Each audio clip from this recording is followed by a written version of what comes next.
would like to talk about COVID, and then next, here's what happens. November 4th, you won't hear too much about it. You won't hear too much about it.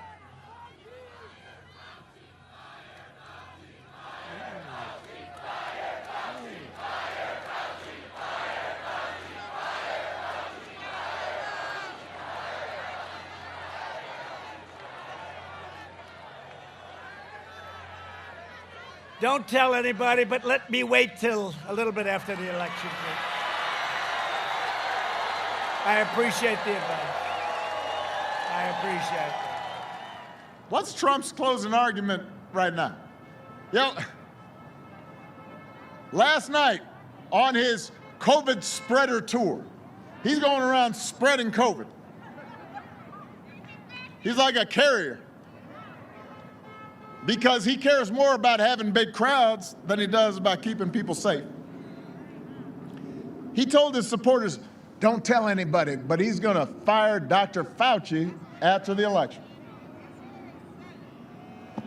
So just in case you were worried that Trump had been taking COVID too seriously, he's stated publicly he's going to fire the one person in the administration, a carryover, was also the president when I was in there, helped me deal with Ebola and H1N1, was one of the people who was at the front lines of dealing with HIV/AIDS, one of the world's leading experts on infectious disease, one of the few people in this administration who's been taking this seriously all along. And what did he say? His second-term plan is to fire that guy.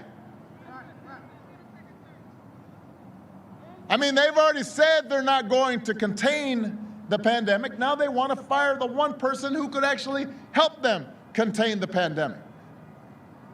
So, Georgia, if you think they've done a bad job at managing COVID so far, basically what they're telling you now is you ain't seen nothing yet.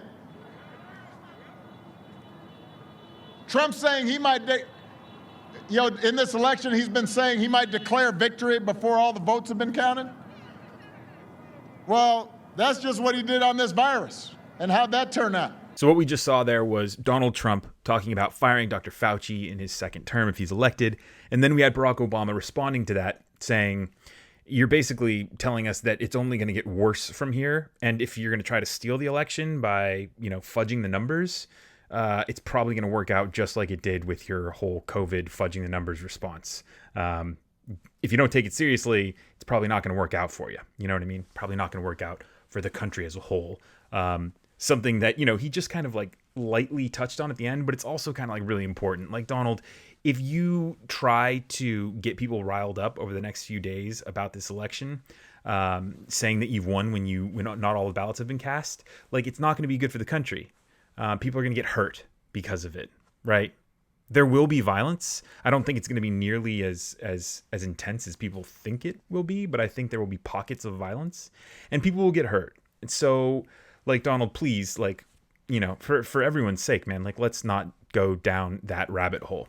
I'm getting a little sidetracked here. Back to Anthony Fauci. Look, I hate to break it to you, but the guy has pretty much already been fired.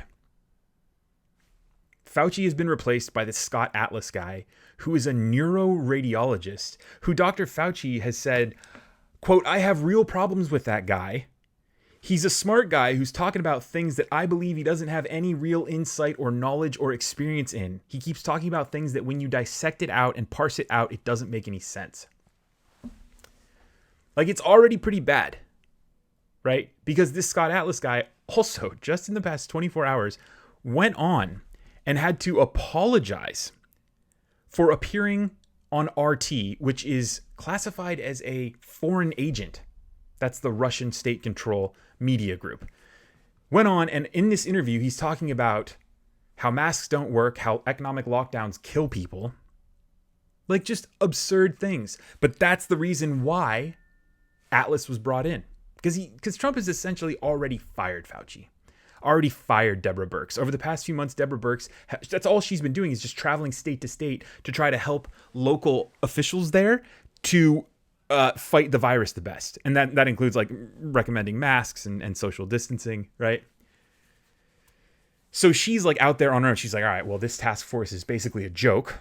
So I'm going to go do what I can do. You know what I mean? Like thousands of people are dying from this, like daily. Like I need to go do something. So Deborah Birx is out and about. Fauci is out and about giving interviews. When's the last time we've seen him in the White House? Like, I hate to say this. You know what I mean? I hate that we're here. But Donald Trump has already fired Fauci.